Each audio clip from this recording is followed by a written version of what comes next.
Hello everybody, welcome to Eclipse Day. We have some amazing overlaps in the energies. I can't wait to get to those. We're going to talk about the collective influences that might be affecting you today, the way you think, feel, and behave. But most importantly, we're going to be talking about what things that you can do to maximize the energies, or at least not succumbing to them and suffering because of them. Okay, that's the flow today. Let's get started.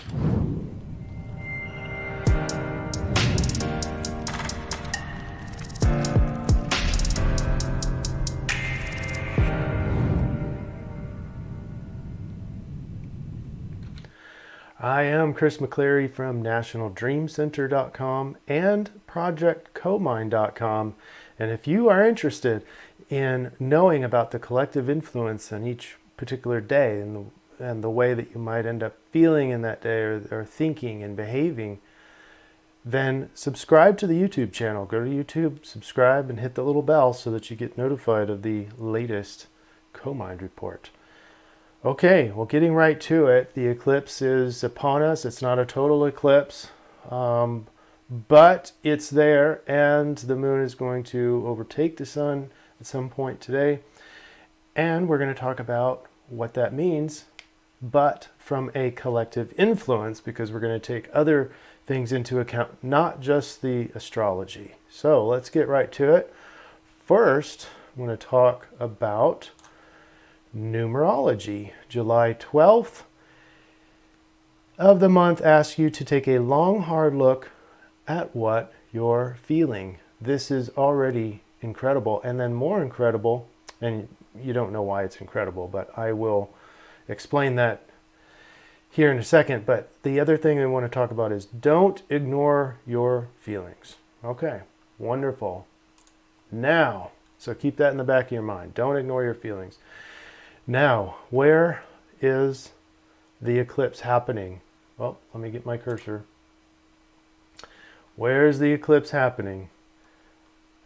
In Cancer.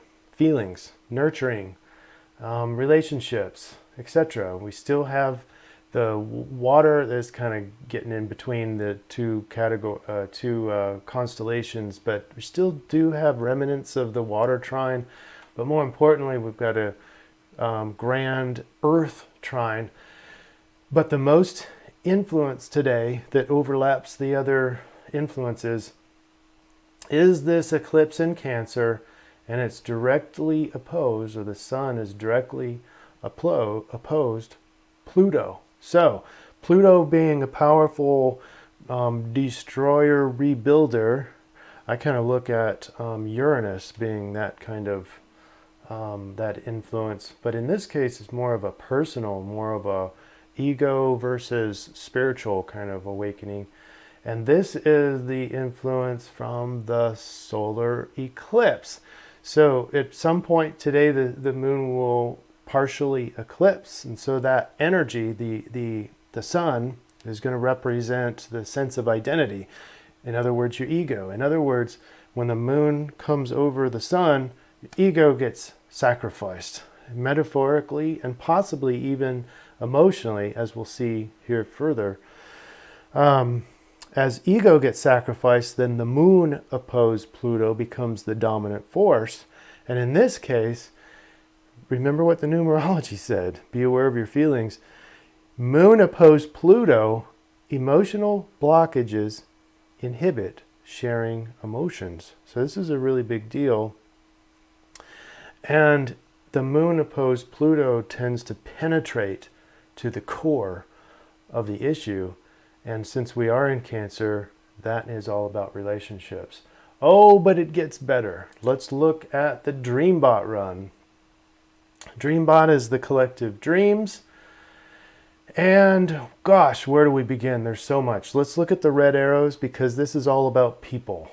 Girlfriend, teacher, girl, people, and gotten old. That's just what we end up doing. Doesn't have to be people in particular, but it's a description of people. So the red arrows are about people, okay? And then the blue arrows are looking at the kind of the context of those people and possibly even relationships. So let's take a look at the blue. Terrible, burning, blues, porcupine, and then this whole linguistics category, which we'll talk about next.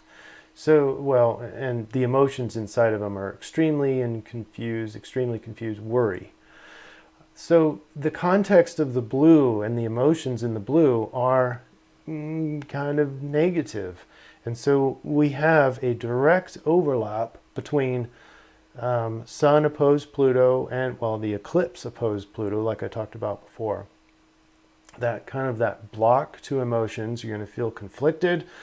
You're going to, and when you feel conflicted, what happens to relationships? They tend to turn on fire. That's why I've got my combat hat on. Not that we want to go to combat. We're going to talk about that in a second, what we want to do with this energy. But this has an enormously transformative energy today. So, and this might be a good time to talk about linguistic set number 1, which is silly people worry, extremely confused, language following. And I'm wondering if this might have something to do with the before and after and during of the solar eclipse, in particular with the relationships with Pluto. So think about Pluto doing this to us, so sacrificing ego, exposing these emotions and deep core issues in the relationships.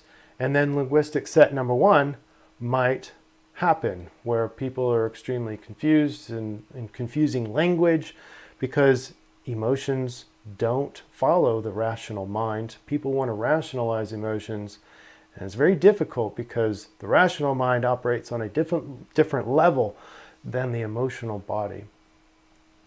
And then just, I don't have anything particular for gotten old down here in linguistic set number 2, but it is a part of the people set. People, and that might be part of your particular relationship struggle, is this sensation that we're not getting any younger. So I hear that quite a bit in the clinic. Okay, so that's what's going on today. Let's talk about how to orchestrate these feelings. The solar eclipse today, like we talked about before, is all about the emotions and transformative power. Pluto tends to like to, conflicted or put a kind of a bomb into whatever it is we're opposing. In this case, kind of the ego. So the ego gets bombed, relationships in Cancer get bombed. So look out for particular conflict in relationships. A lot of this is going to be unconscious. Okay, that's one of the most important things, is how to deal with these emotions. Is you have to develop some awareness of the emotion itself. We get habituated into subconsciously putting down the awareness of, say, maybe anger or maybe guilt or something. We tend to push those away, but then our subconscious takes over, and then we behave in accordance with that subconscious emotion. So if we can bring that out into our awareness, then all of a sudden we can have more choices of our behaviors. Okay, so the first step in how to orchestrate today's, if you're feeling the relational problem sets of today, first step is to become aware. Become aware of what? Become aware of the emotions. Become aware of your behaviors. So a lot of times we don't notice that we're doing something until after the effect of our behavior is already done. So being aware of our behavior as we're behaving, and then most importantly, become aware of any tension in your body. Tension equals resistance, and in ACT therapy, resistance equals suffering. In other words, you don't suffer because you're angry. You don't suffer because you're guilt and shame. You suffer only because you're resisting that emotion. So look for tension in your body. In particular, for this Pluto aspect and the moon opposing Pluto, you're going to have a really hard time coming up with an emotion. And again, according to our DreamBot run, you're not going to, even if you find it and are aware of the emotion, you may have a hard time putting a word to it or putting your rational brain to it, okay? So become aware of the tension in your body. That's the resistance that your body is putting on that emotion. Now, next, listen. So step number 2 is listen. Listen to what the emotion is telling you about what you need to change in your life, or what you need to do, what you need to enact. For example, anger is telling you, unless it's a secondary emotion, is telling you that a boundary's been crossed. And you need to shore up your boundaries.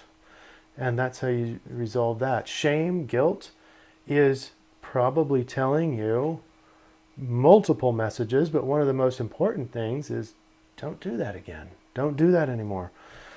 Next, still not resisting the emotion and still not pushing it away too fast, but now we're going to actually use that energy, because emotions are energy. We're going to use the energy to channel into the change you've identified from listening to the emotion itself. So when the emotion says do this, and we're like, where am I going to get the energy for this? Well, the emotion itself. The stronger the emotion, the more energy that you have. It's free energy. If you can organize that energy and channel it towards the vision that you have for your change. Okay? So, in a nutshell, today's collective energy is relationships and emotions and possible conflict, possible big bombshells that go off. It doesn't have to be every relationship in your life, but probably one of the relationships that's coming into your life or about to end out of your life. Those are the ones that really watch today, because of the kind of the soul being exposed, because the ego gets sacrificed when the moon crosses over the sun. Okay? So watch for those really soulful relationships, or kind of karmic relationships in particular. Ones are beginning, ones are ending. But in general, this has to do with all your relationships, is to do those things I just talked about. Become aware of the emotion, listen to what the emotion is telling you, and then channel that emotion into a great channel and great vision of change. If you like this video, please like, thumbs up, and share if you don't mind. And then again, go to YouTube, subscribe to the channel, and click the bell so that you can get the latest notifications of the Co-Mind Report. You have a great eclipse day, and we are the National Dream Center, healing the collective psyche one mind at a time. Have a great day.